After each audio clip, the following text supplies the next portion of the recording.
I had to settle for this. My bike jacket disappeared. My mic will be turned on. Let's do this.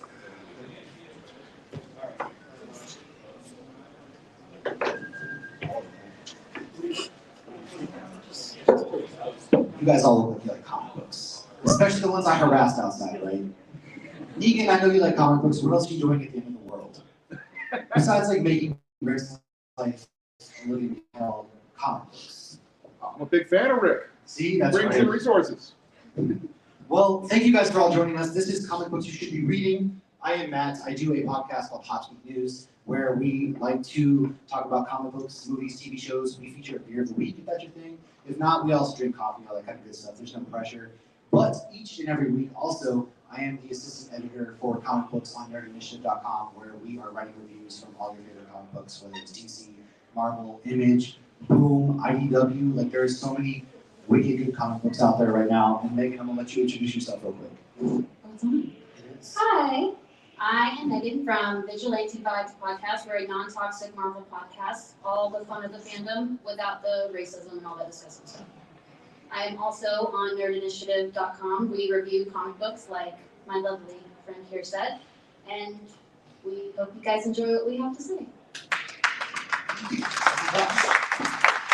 Well, of course, to talk comic books, we're not going to be by ourselves. You guys may know him from things such as Radiant Black, Power Rangers, Nightwing. There's also some really great comic books such as Moon Man, which he also wrote with Kid Cudi, and a lot more. So without further ado, Kyle Higgins will also be joining us today.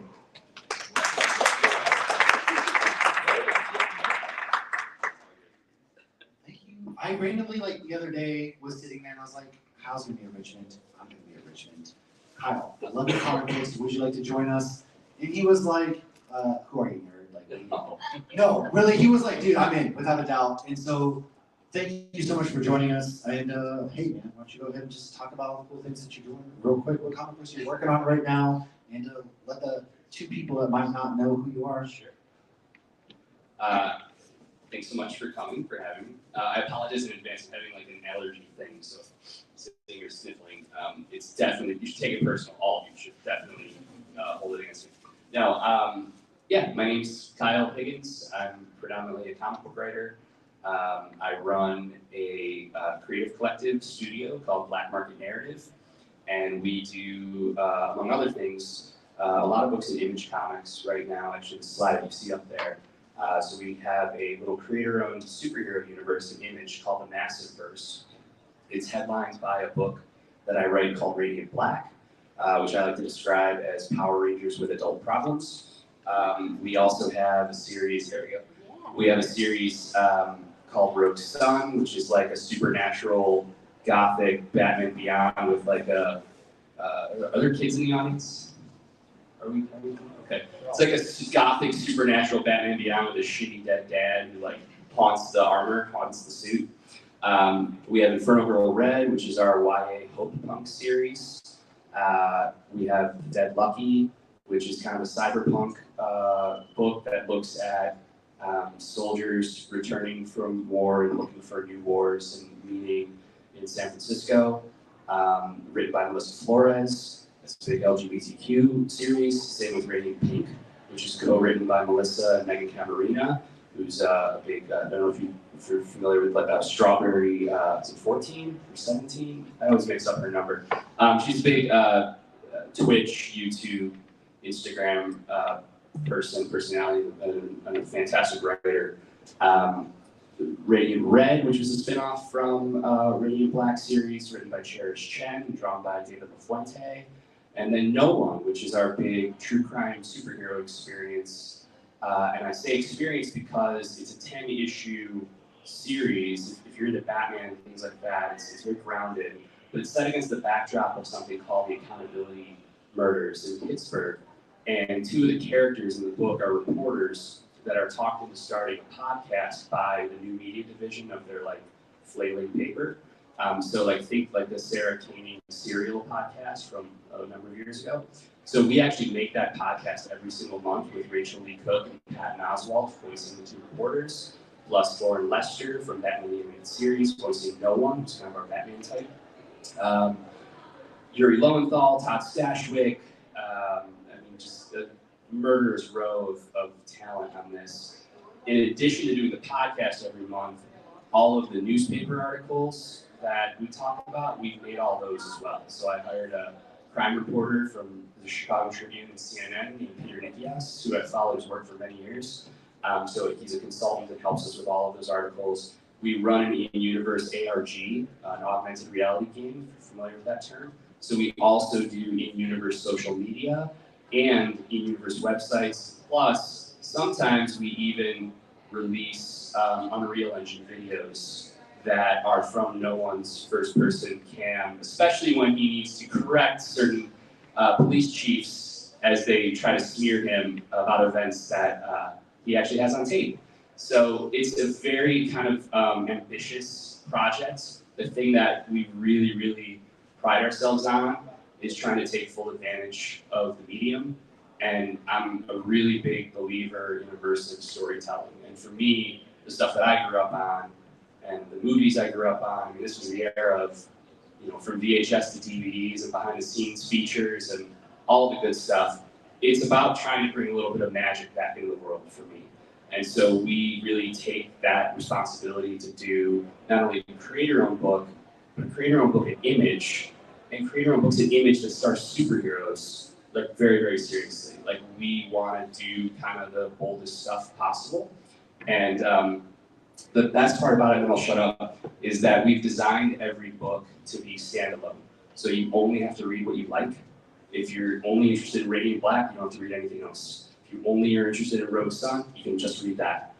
At the same time, once a year, we do like a 48-page one-shot special where the characters all meet and cross over. And those are additive to every character's like storyline and arc. But again, not totally necessary if you don't want to take that kind of deep dive into the universe. So we're trying to do things a little bit differently, especially in the superhero space. And so far, like it's been a lot of fun. Other than being exhausted all the time, it's very creatively fulfilling.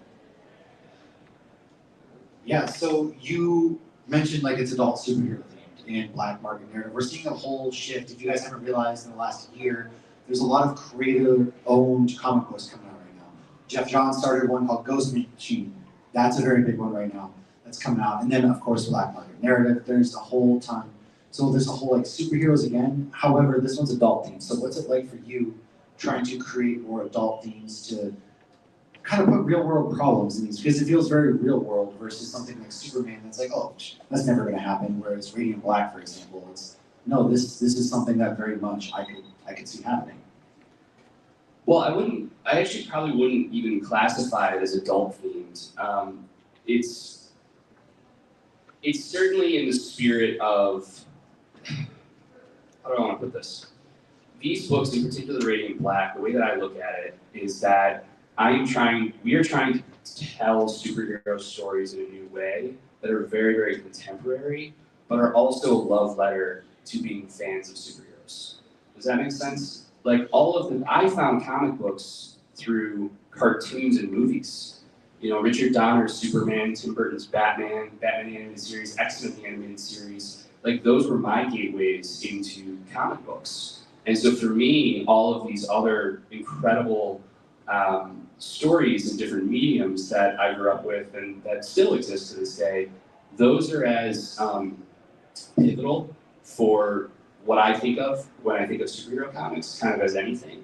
And so it's more about trying to reflect the world outside your window in 2024 than it is kind of anything else. Like, I'm not really interested in writing like super grim, dark, nihilistic stuff. I lived through my 20s. I already wrote all that. Like, I did Batman before this. Like, there's all sorts of grim, dark stuff that I've done, but it's not, and there's nothing wrong with grim, dark. I just mean more like, we kind of want to celebrate what superheroes can be and are, and why so many of us respond to them.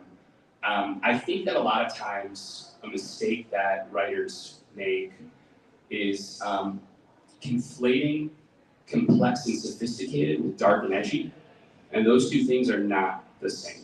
They can be. You can do sophisticated and complex in dark storytelling, but I would argue that something like Into the Spider-Verse has far more complex emotional, narrative, and humanistic kind of attributes to it than anything Zack Snyder made. And that's not a diss against any of the Snyder movies. I'm just using them as a point of comparison between the It's two. all gonna be jumped in the parts. No, it's fine.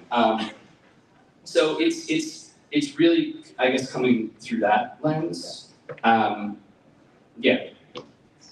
No, that makes perfect sense. And now you go from something such as Radiant Black and the Massiverse to, we've touched on something a little Batman, No One. You've collaborated on a podcast with Pat Oswalt. You have this character which you don't know who this vigilante kind of is, delivering this justice on the streets. What is it that you can tell us about how this whole universe in Pittsburgh came together? Oh, with No One specifically? So yeah, so the No One series is all set in Pittsburgh. Originally, the very beginning of this book actually comes from a Batman series that I was going to do with Tim Sale. How many people here are familiar with Tim Sale? Yeah, Tim Sale is one of, he was a dear friend of mine and one of the most influential Batman artists, I would argue, of the generation. Long Halloween, Dark Victory. Tim was a very, very unique artist, and we were working on something, and I've said this publicly before, so I guess I can say it here. We were doing a book, originally it was called Gordon and Son, and it was about Commissioner Gordon and his serial killer son, James Jr., solving cold case murders together, because Gordon actually thinks these murders may have been committed by James early on in his career, and this is his way of trying to get James to confess, because if he can't help his son or redeem his son, what chance does he have at helping and redeeming Gotham? That's a really reductive kind of boiling it down perspective, but it ended up not happening at DC for a variety of reasons. But over the years, there was something about aspects of the story that stuck with me.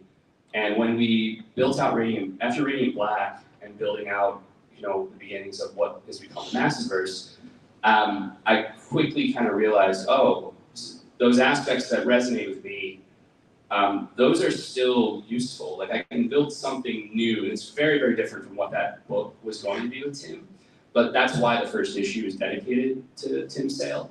It's also why we tell the book in, it's not really a 9-panel grid, it's actually the Darwin Cook New Frontier grid, which is 3 page-wide panels, and then you can subdivide within those page-wide panels. What it does is it creates a cadence in the art for me, and because each issue takes place the week that it comes out in, so it's very much in real time, or before we got behind on schedule, it was very much in real time.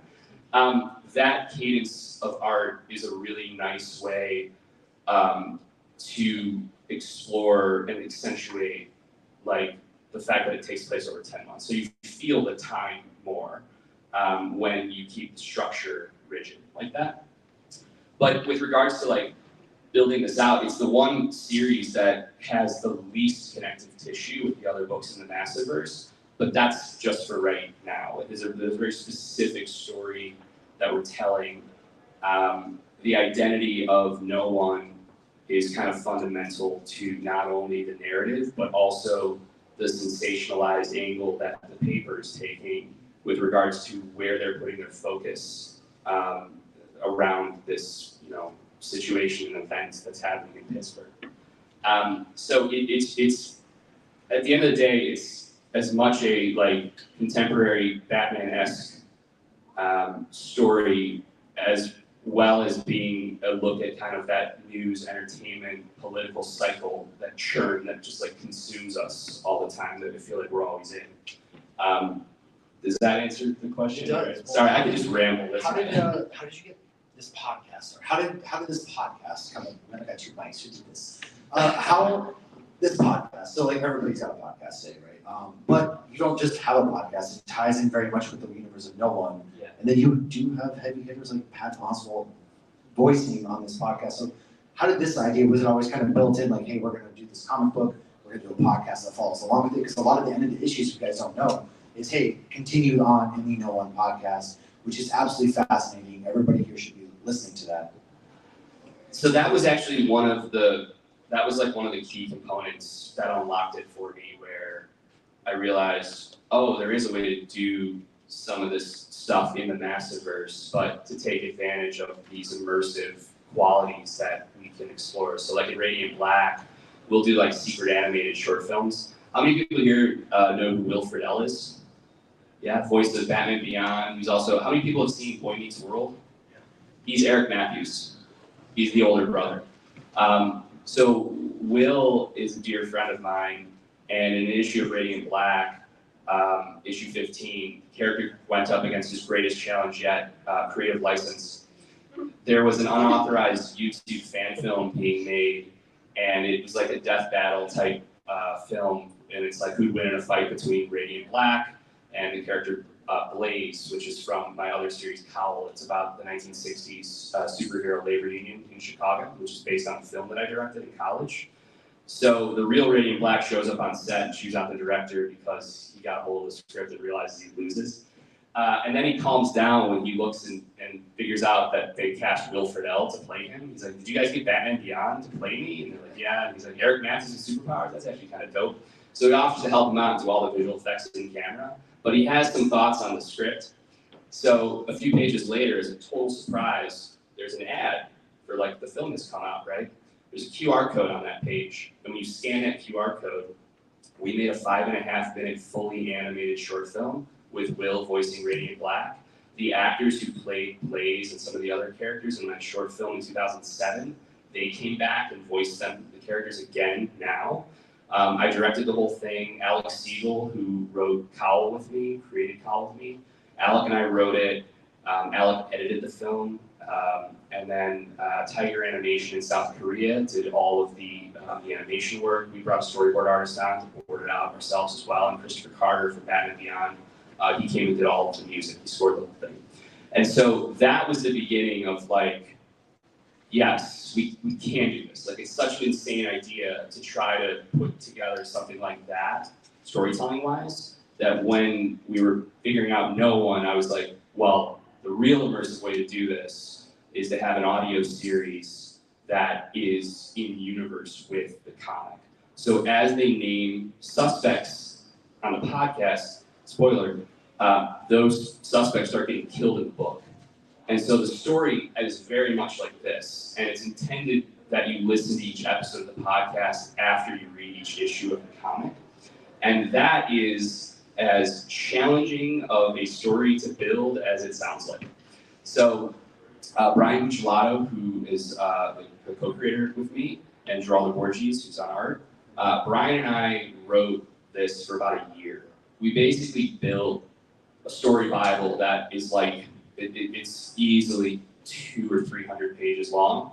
And we basically built this Bible like it was a TV show, so that we knew where we would be at all points in this 10-month kind of story and saga. And then it meant also writing all of the episodes before we had written the comic, because I needed to be able to record with all the actors over a 3-day stretch last January. And then the other episodes, like episodes, we did that for the first 6. And then we had to record episodes 7 through 10 in July before the actors strike. So we had to then figure out how to do that and schedule it. And then you're locking yourself in the story many months before you're actually writing the comic that has to actually intertwine like that. So it was a very complicated logistics feat, but it's, again, like narratively, they really are like this. And so it's been a lot of work, but it's been very rewarding. So I guess we can all agree that a Gordon and Sons would have been really cool to see. So kind of disappointed about that. But some of your more underrated stuff, I feel, has been the Deep Cuts run. That was one that I reviewed for nerdinitiative.com.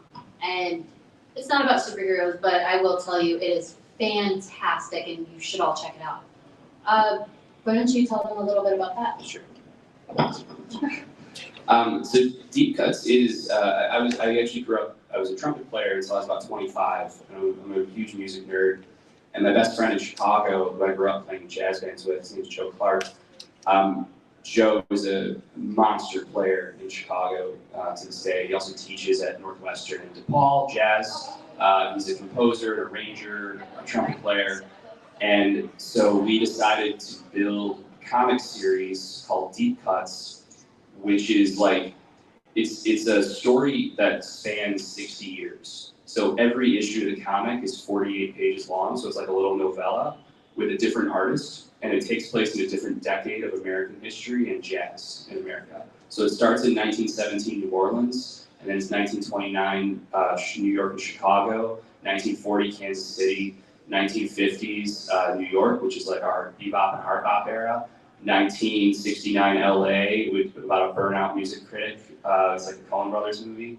And then 1977 Rio de Janeiro and kind of a world tour with this like weather report type group that comes from the name of the article the reviewer wrote in issue 5. And then that involves side characters from issue 3 who were kids and now are playing music. And it's really about these like stray and loose connections that create this tapestry across not only generations, but across music. And so you're always coming after someone and before someone, and there's something very beautiful about that. And so we wanted to kind of find a way narratively to capture that feeling. And so this like very robust, I mean, ultimately it's like over 300 pages of story. So it's been, again, something we've been building this since 2019. That long? Wow. For that long, yeah. And then the artist lineup is just insane. It's Danilo Beirut, Helena Macelis, Diego Greco, Ramon K. Perez did our hard bop era in New York, Junie Ba did our LA issue, and then Toby Cypress did our like world tour issue, and it's all colored beautifully by Igor Monti. It is, I can tell you straight up as a music nerd too, like it is some of the most beautiful artwork. Kind of, how did you decide which decade? Because jazz is something especially that has become so influential from the second it started in the early 1900s. It's evolved every kind of decade, there was something new. And I think it really, like the 50s, 60s, kind of what it really exploded in a different manner. How did you pick which decade? How much research went into this? How did you? Well, you say exploded in a different manner. Like I would actually argue that in each one of those decades, there's an explosion. Like Exactly. it's just very, it's different though. So like we wanted to look at eras that were important to us, but also that we felt like, you know, touched. Yeah, I don't know. It's hard to put my finger on, but like each issue takes place essentially 10 years after the previous issue. So we're kind of going by decades, but I mean, look, jazz is part of what's so beautiful about it is this combination of, you know, of high art and I guess low art. Like it's coming from all these different walks of life and these different avenues. You're coming out of blues, you're coming out of bluegrass, you're coming out of like it's this stew, it's this melting pot. And the thing is, as decades go on, more ingredients get thrown in. And so you're riffing on stuff that came before you. Like there's a thread in the book that is one of my favorite things, and it involves a song that songwriter, she writes in 1929 to be, for her first Broadway musical. The problem is the musical, the show is like, it's awful and it's totally gonna bomb. And the show promoter is telling her like, well, if we had one hit song, like that could save it, maybe, you know, like we've seen that happen before. And so she's got to write a song, basically over a weekend. And but it needs to be like a jazz thing. She's not really a jazz writer. Poor Gail. So she goes to Chicago for her his brother or cousin's wedding, and the issue ends up becoming this kind of Wizard of Oz-esque parable and homage, where she's moving through this place trying to discover how to write this song, and by the end of it, she writes a song that is inherently hers. It may not be jazz, but it's her, and she thinks she's totally nailed it, and you turn the page and the show is bombed. Like it's closed, it's gone under, and a week later, Great Depression. So she sells the publishing rights on that song for pennies on the dollar and for no credit, just to get the song out there. That song becomes a hit in the next issue in the 1940s, covered by a different musician, and she gets no credit for it. that song also then transcends going forward, and I don't want to say quite how, but there's a term called a contrafact when it comes to music, which means you can't use the same melody from an existing song. Like that's copyright territory. But you can use the same chord changes. And so if you're writing new melodies over the same chord changes from years past, that's this direct connection of one influencing the other, but in a new way. It's new ingredients that you're throwing on, right? Right. So that's really where, like, narratively we started from, figuring out how to weave things like that through these 6 issues. So did you always kind of plan for them to be, they're not quite intertwined, but they feed off each other? Was that always kind of the plan? Yeah.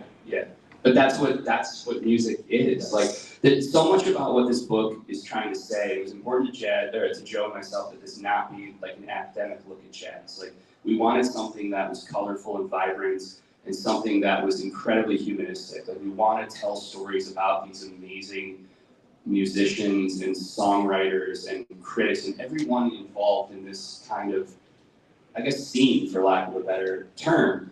But when you realize, like, when you go down the music rabbit hole of, like, just looking at side players, right? Go look at something like Kind of Blue by Miles Davis and go look at all of the musicians on that and check out all the other albums that they've played on and the groups that they then fronted as well. Like, you know, Cannonball Adderley, John Coltrane, beasts in their own right.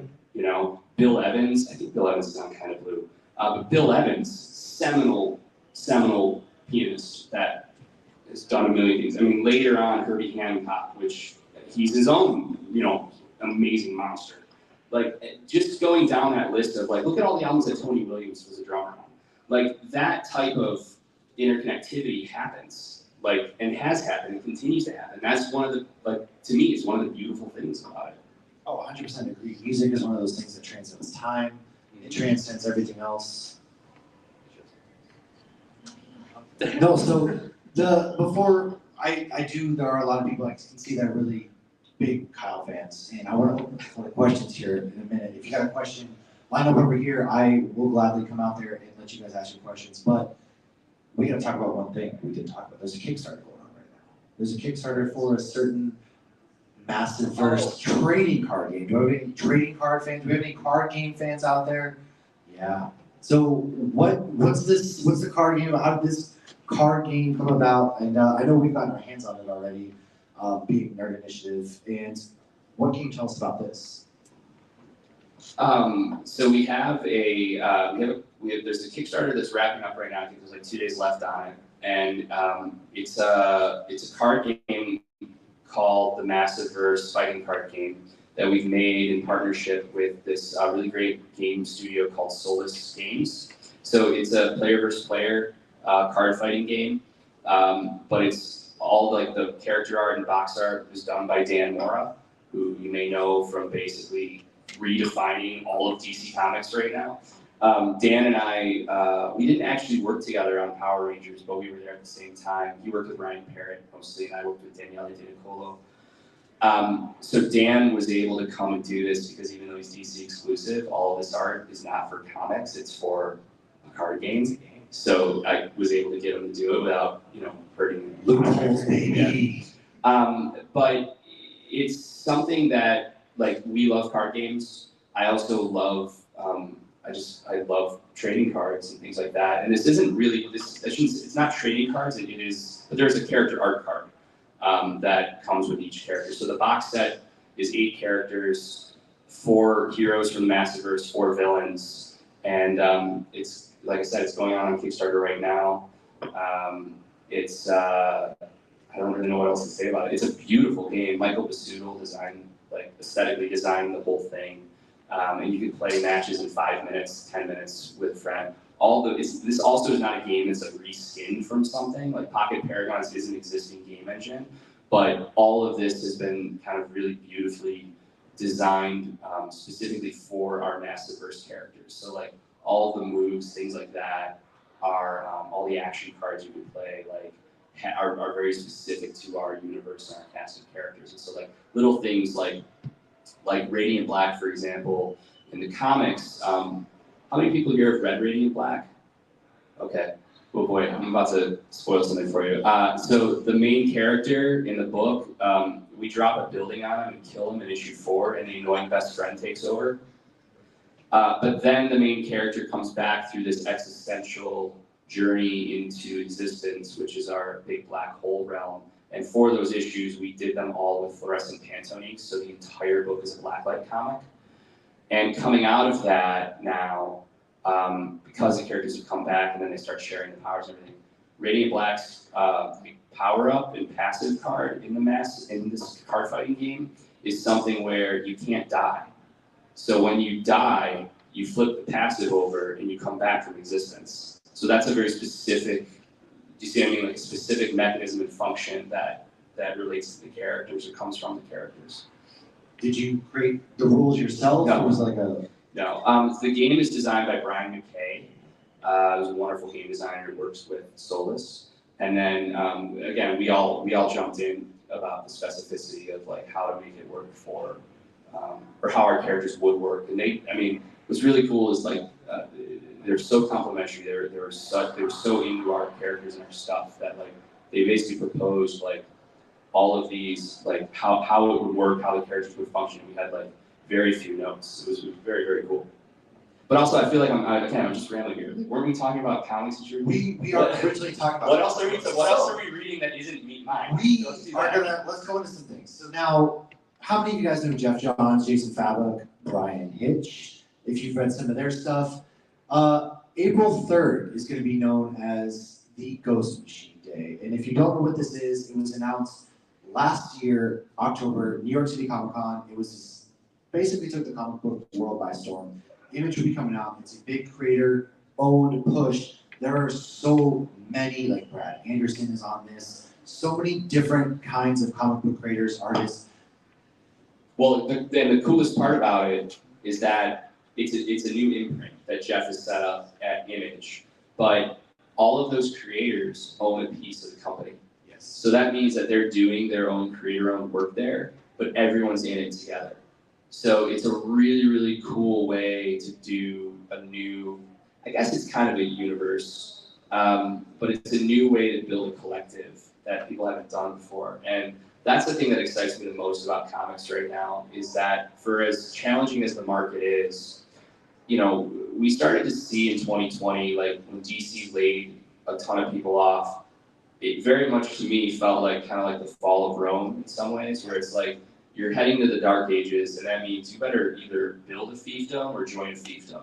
And so all of us in our own way have kind of set up our own little operations as indie creators. So James Tynan has Tiny Union Studios, and they're doing amazing things. Jeff is doing Ghost Machine, I'm doing Black Market Narrative. And it's really like, to me, like the spirit of comics. I heard Grant Morrison describe it once. I can't do a Scottish accent, I'm not gonna try, there's a camera, I don't want this to come back to bite me. But I heard him describe comics once. No, he's like, comics are like mainlining. He's like, they're straight, like first drafts, like you get the good stuff. It's not overworked, it's not overnoted. It's just like straight into your cortex, and that to me is the best comics. Like taking big ambitious swings, and what they're doing with Ghost Machine, I feel like is very much in that space. It's easily one of the biggest ambitious. Now there's like 7, 8 different books that are coming out. The first 3 are, so the first one's gonna be Rook Exodus. It's basically Jason Fabok's baby since he was young. Described it as, he's always had this idea, these people, they wear these animal masks and they kind of take on the personality of these animals, and it's just this futuristic post-apocalyptic type world. Another one is going to be Geiger, if anybody who's heard of Geiger Ground Zero. That one has been out for a couple of years, but Geiger's going to be in this universe. And then Redcoat, which is Simon, who is a British soldier who can't die. And this is his journey through the American history. It's through his eyes. He's very much this big idiot, this big, just like aloof human being that he dies, and next thing he knows, he's waking up somehow, and he's just traveling through American history. And those are kind of the first 3 big books that are kicking off on April 3rd. But as we move from that, Megan, I gotta know, what is it that you're reading? What is the recommendations you have as far as comic books right now? Well, one that I always go back to is Mr. and Mrs. X for Marvel, Rogue and Gambit. Our Kim Possible gets it. Commander Shepard, but close enough. One and the same. Powerful redhead, same thing. My kind of girl. So I always go back to that. It's when they're on their honeymoon, but are they really? Because they're X-Men. There's always something going on. They never get a break. But a new one that I read recently is a brand new one. Issue number 1. It's called Mid-State. It's a Comixology original, psychological thriller, and it had me hooked in the first panel. Don't want to give it too much away, but like it messes with your mind in the best way possible. So I would really recommend looking into that. And I'm not even a psychological thriller kind of person. That was my first one, and I loved it. So I would really check that one out. Yeah, there's a lot of, like Comixology Originals has a lot of really good ones coming out. Another big favorite of mine right now is called Kill Your Darlings. This is, just an absolutely insane, Griffin Sheridan, Ethan Parker, they are just absolutely destroying this comic book. There's 7th issue comes out next week. It's going to be 8-issue run. After that, who knows what happens, right? But it's very much like fantasy. She's this girl, Rose, who has this traumatic past, and she doesn't know quite what's going on. She's this imaginary world. I don't want to say too much, but it's imaginary, but it's also real, and there's this evil that is coming, bleeding between the imaginary world that they're going to go to. There's also this little tiny elephant that is absolutely the best character alive in this, and I don't want to spoil too much of that, but Kill Your Darlings is one of like my favorite. The artwork in it it's very bloody, very gruesome. I wouldn't recommend your kids reading it. But again, the writing is amazing. The artwork is all just beautiful, beautiful, beautiful. Definitely check that out. Like I said, 8 issues. 7th issue comes out next week. It's not too late. I know the trade's going to be coming out not long after that. Speaking of trades, there's another one I read very recently from Chris Condon and Jacob Phillips called The Enfield Gang Massacre. If there's any Western fans out there, that is one that I've been reading. I know a lot of these are Image. I promise you, they're not all Image comics. I don't live for Image. But Hold on, but let's be real. It's the best publisher. they're kicking ass right now. They are very much kicking ass. Right No, they're the best publisher. They, From purely from a creator perspective, it's the best deal not only in comics but in entertainment. And when you hear about creator-owned comics, Image is truly the only place where the creators actually own everything they create. Yeah. No other publisher that claims they're creator-owned does that. and you're reading the big ones, and everyone's got a piece of the pie. But Image is straight up one of those. And the Enfield Gang is about this gang. They're framed for murder, whether they did it or not. It's just another 6-issue series that has to tie in with This Texas Blood. Very, very highly recommend that. Megan, you also did another one recently. That's where I picked up my microphone so I didn't forget. So if there's any Teenage Mutant Ninja Turtle fans in here, you can really go into a room and not meet one. So The Last Ronin, I slept on this series.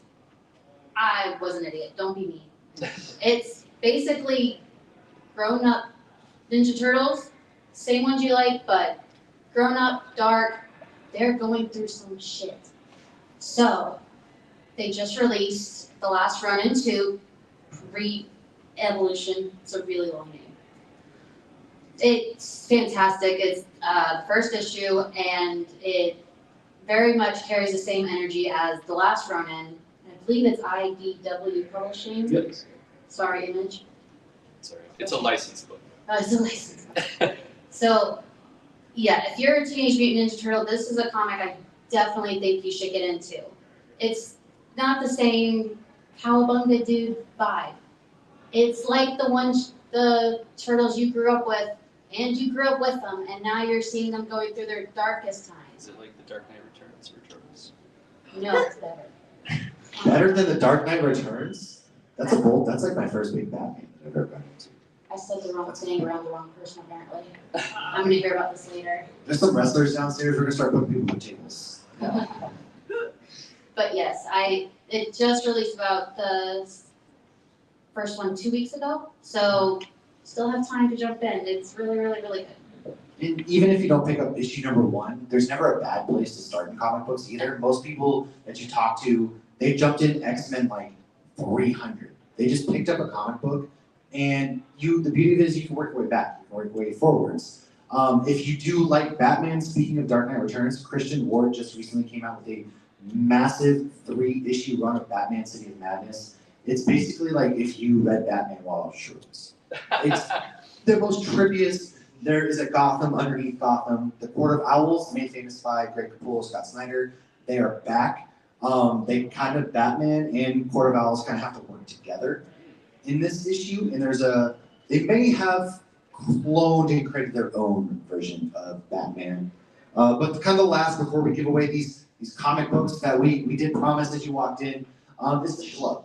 And I cannot say enough good things. Another spoofy superhero kind of story, again from Image. Ryan Stegman, you know him from his work on like Venom. Recently announced as of yesterday, he's going to be doing some work with Jen McKay on X-Men. Kenny Porter, you know his work with Superboy. And then Tyrell Cannon, who the artwork in this is probably the highlight for me. I can't say enough. The amount of detail that Tyrell puts in the Easter eggs and just the amount of love and attention that he puts in this. It's about Roger, who's a dentist. The world is kind of against Roger, or at least he thinks so. He's divorced, and then we get this superhero that comes to Earth, Cyrus. They kind of swap bodies. So it's like if Jamie Lee Curtis and Lindsay Lohan had superpowers, and it's Freaky Friday, except for there's a little bit more to it. There's a big super bad named Worm, and it's 6 issues again, so you don't even have to do a lot of reading. It's a beautiful, quick 6-issue run. April 23rd is when the trade comes out, if you want to wait for the trade. Go ahead and pick that up. But man, I can't say enough about that comic book. Kyle, are there any ones that we left off that you want to make sure we're hitting on before we give away these 3 comic books? Oh, God, I'm such a bad friend. I'm blanking now on all this. I will tell you one more from Marvel, since we left Marvel off the table. Go read Thunderbolts from Jackson Lansing and Colin Kelly. That is a 4-issue run, getting ready to wrap up. Those dudes are getting ready to do some crazy thing. Magma Comics is another creator-owned comic book company that's about to come out. They're about to be doing work on the principles of necromancy, which is like this dark, twisted, they're trying to create death. They're playing with a lot of death. Darkness, death. That's kind of the core of this comic book. Yeah, I've got one actually. That sounds great, by the way. Very happy for those guys. Known them for a long time. The Hive Mind. Yes. The one that I am very much looking forward to is Tony Fleece and Trish Forstner's new series, Feral. It's a follow-up to their incredible book, Stray Dogs. Does anyone know about Stray Dogs here? Yeah? Stray Dogs is like the best idea I've ever heard. I liked it so much, like I actually walked it into Image. And Tony pitched it to me at a party in New York Comic Con one year. And it's like, essentially, I'm just gonna tell you the premise. So it's all drawn like a Don Bluth cartoon. So like All Dogs Go to Heaven and So we're gonna cry. Well, so that's the thing, is it looks at a dog who's a little Papillon as she's brought to kind of this like dog oasis, which is a little house or a big house in the country, and there's all these dogs around. And the way memory works for dogs in the book is that, you know, like sit, stay, like things that are like very ingrained, like they remember forever, but like what happened 10 minutes ago, like they lose that pretty quick. And so she's in this new place, and the dogs are showing her around, and the dogs all talk amongst themselves, right? The humans can't hear them, but the dogs all talk. And this is where, you know, we run around and we play, and this is where we eat, and that's the master's room. We don't go in there, but this is this dog over here. So she finally settles in, and at the end of the first issue, the new master gives her this little scarf to like curl up in, and it's a scarf that came with her. And as she smells it, she has a sense memory, and what she remembers and realizes is that this guy actually killed her person and took her. And all these dogs that are here are all trophies from people he's killed. And now the dogs, she has to convince the dogs of what they don't remember so that they can all get away, basically. And it's like the coolest, like, I know that sounds dark, but it's all drawn in this, like I said, this Don Bluth 80s style, and this book was just a monster hit. Monster hit. And so they're following it up now with a series that looks at cats called Feral. And it's the first issue is awesome. So definitely be on the lookout for it. It might be out already, I'm not sure. I think it is. Is it? That's, well, as we wrap up, we do have one quick plug. We are going to be doing a Batman History of Batman tomorrow night at 7:45 in E25 actually. So we're going to be at tomorrow night there. If you want to come enter con on a Saturday after walking all day, rest those feet there. And without further ado, Megan has 3 numbers picked to give away some comic books. So the paper you were given when you walked in, if you could pick it up and turn it around, there's a number written on the back. If anyone is number, isn't it? It's a great idea. It's a great, Sometimes like the best. idea. Number 11, who are you? Did they They bail? left. Yeah. They said this guy boo. All right, 13. Two. Oh my God. Okay, guys. What about number 8? That's That's my favorite number. Are you 8? We got 1. There we go. Okay, how about number 21? Am I picking the worst numbers tonight? Apparently. Jeez. Kyle, what number do you like? Do we have a 12 in here? There we go. There we go. Pick a number. 5. 5. There we are. Come on up. We got comic books here. Thank you guys. There's candy. And if on our way out, can we get a quick selfie with everybody here? Is that something we can do? Like, Yeah. just turn around, you guys all stand up. Also, we also have stickers. We do have stickers. We got stickers. We got a lot of good stuff. They're really cute stickers too, if you guys would like some. Also, one last thing. If any of you are at the show tomorrow, I'm down on the main show floor. I don't know where my booth number is, but I'm easy to find. And I have books from most of the line of the Massacres there. So I'm doing them for 1 for 20, 3 for 50 at the show. And on the Radiant Black ones, if you catch me at the right time, since the book involves a lot of black holes, so we do things in blacklight, I actually sign the books in invisible ink, and we have little radiant black lights so you can see it. So anyone in the room that comes tomorrow and buys a book, you'll get the secret radiant signature, and I'll give you a black light for coming to the panel today. Dang. Well, thank you guys so much for coming out. This was Comic Books You Should Be Reading, and thank you, Kyle, for hanging out with us tonight, man. This was great. So thank you, everybody, so much.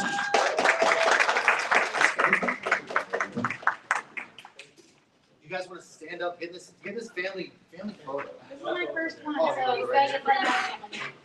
And we are getting kicked out. Should it be Come over here.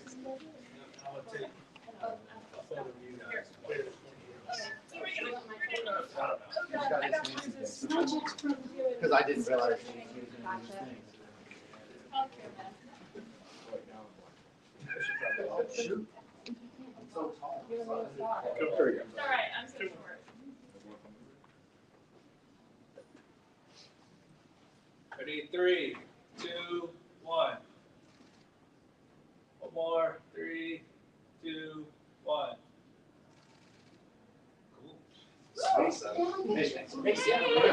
Hanging above the mantle. We'll be down around the floor stuff, so we'll switch back tomorrow. Sounds good, thank you. Oh, is that you? Oh, awesome. Yes. Oh, yeah, I got stickers. Oh, we also have stickers. They're all really cute. You look great. Thank you. Here, I'll put one right here. Yeah, just come around. Some around.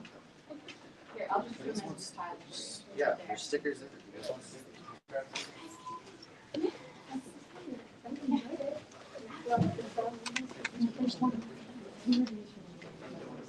Thank you, guys. Thank you guys for coming so much. Put a picture of y'all on the Emma Darling. Right there. I sent him a picture of that too. Thank you for showing that. Oh my God, Thank you.